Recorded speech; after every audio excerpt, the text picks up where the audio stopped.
सोचिए, क्या तारीख की कुछ सबसे बड़ी इजादात किसी मंसूबे के तहत नहीं, बल्कि महज एक गलती या एक खुशकिस्मत इत्तेफाक का नतीजा हो सकती हैं? आज हम एक ऐसी ही कहानी में गोता लगाएंगे, एक ऐसी दरियाफ्त जिसने मेडिसिन की दुनिया का नक्शा ही बदल कर रख दिया।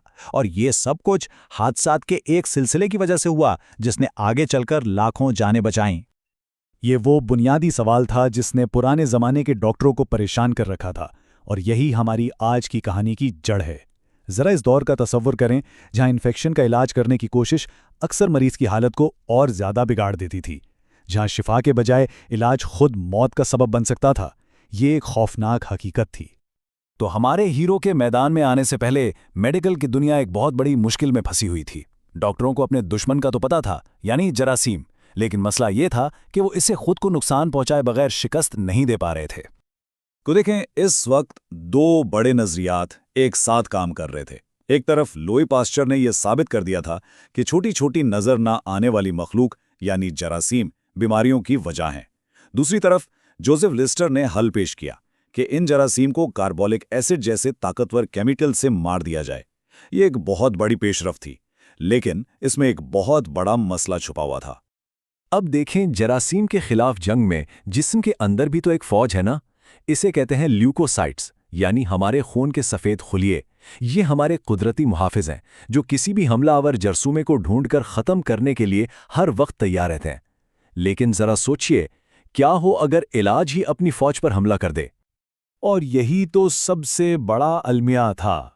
लेस्टर के एंटीसेप्टिक्स अंधी फायरिंग की तरह थे। वो हमलावर बैक्टीरिया और जिस्म के अपने मुहाफिज खलियों में कोई फर्क नहीं करते थे। नतीजा ये निकलता कि इलाज अक्सर जिस्म के कुदरती दिफा को ही कमजोर कर देता, जिससे इन्फेक्शन काबू से बाहर हो जाता था। और इसी मैदान में एंट्री होती है हमारे हीरो की, अलेक्जेंडर फ्लेमिंग। एक ऐसा शख्स जिसके लिए जरासीम से जंग सिर्फ एक साइंसी तहकीक नहीं थी, बल्कि ये एक ज़ाती मिशन बन गया था, जो पहली जंग अजीम की हौलनाकियों में पैदा हुआ। फ्लेमिंग कोई आराम से लैब में बैठने वाले साइंसदान नहीं थे। वो जंग के दौरान फ्रंट लाइंस पर थे। अपनी आंखों से ये देख रहे थे कि फौजी गोलियों से तो बच जाते थे, लेकिन बाद में अपने जख्मों में इन्फेक्शन की वजह से मर जाते थे, और उस वक्त इलाज उन्हें बचाने में बुरी तरह नाकाम हो रहे थे। जंग की इंसानी कीमत बहुत ही भयानक थी।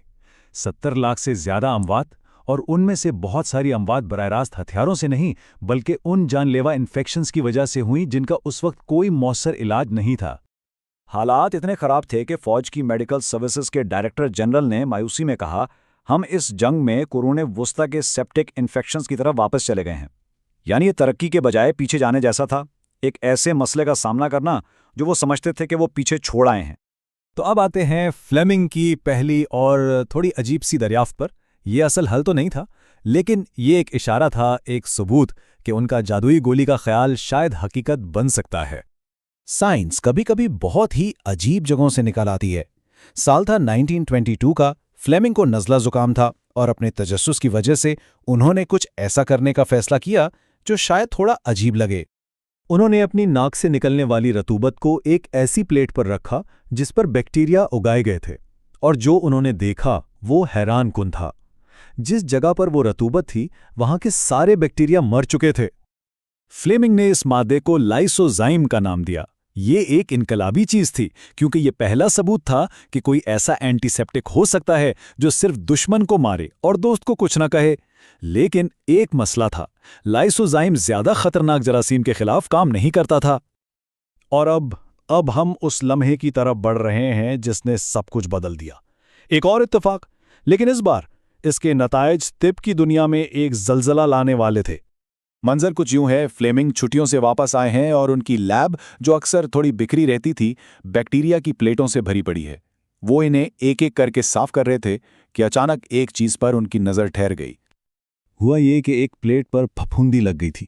ये कोई बड़ी बात नहीं थी, लेकिन गैर मामूली बात ये थी कि उस फफूंदी के इर्द गिर्द बैक्टीरिया मुकम्मल तौर पर गायब हो गए थे, जैसे किसी ने उसके चारों तरफ एक डेथ जोन या मौत का दायरा बना दिया हो। फ्लेमिंग ने खुद इस बात को माना कि दरियाफ्त का पहला मरहला खुशकिस्मती का एक झटका था, लेकिन जैसा कि कहते हैं ना, किस्मत भी उन्हीं का साथ देती है जिनका दिमाग तैयार हो। कोई और होता तो शायद उस प्लेट को फेंक देता, लेकिन फ्लेमिंग ने लाइसोजाइम पर अपने पिछले काम की वजह से फौरन पहचान लिया कि वो किसी बहुत खास चीज को देख रहे हैं। ये पपूंदी एक ऐसा मादा खारिज कर रही थी जो बैक्टीरिया के लिए तो जहर कातिल था, लेकिन इंसानी खलियों के लिए बिल्कुल महफूज। ये बिल्कुल लाइजोजाइम जैसा ही था, बस हजारों गुना ज्यादा ताकतवर। यही वो जादुई गोली थी जिसकी तिब की दुनिया को तलाश थी। फ्लेमिंग ने उसे नाम दिया पेनिसिलिन। लेकिन यहां कहानी खत्म नहीं होती। दरअसल यहां से तो एक नया और बहुत लंबा सफर शुरू हुआ। लैब की एक प्लेट में दरियाफ्त से लेकर दुनिया बदलने वाली दवा तक का सफर आसान नहीं था।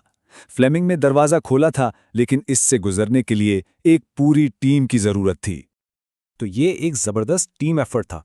फ्लेमिंग ने 1928 में पेनिसिलिन को दरियाफ्त किया, लेकिन वो उसे दवा के तौर पर इस्तेमाल करने के लिए काफ़ी मिकदार में अलग नहीं कर पाए।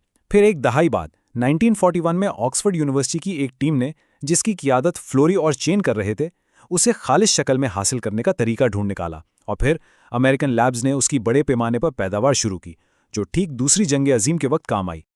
इतनी बड़ी कामयाबी और आलमी शोहरत के बावजूद फ्लेमिंग हमेशा हैरत अंगेज तौर पर आजिज रहे। वो खुद को मोजिद नहीं मानते थे। जैसा कि उन्होंने कहा, पेनिसिलिन कुदरत बनाती है, मैंने तो सिर्फ उससे ढूंढा है।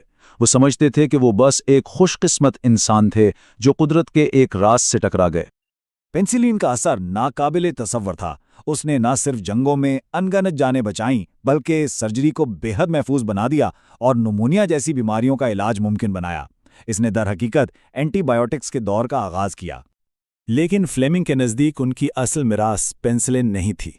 उन्होंने कहा कि पेनिसिलिन का सबसे बड़ा फ़ायदा खुद दवा नहीं, बल्कि यह है कि इसकी दरियाफ्त ने साइंसदानों को कुछ बेहतर तलाश करने की तहरीक दी। वो समझते थे कि उनका असल तोहफ़ा एक दवा नहीं, बल्कि एक उम्मीद थी, एक शम्मा थी जो उन्होंने रोशन की।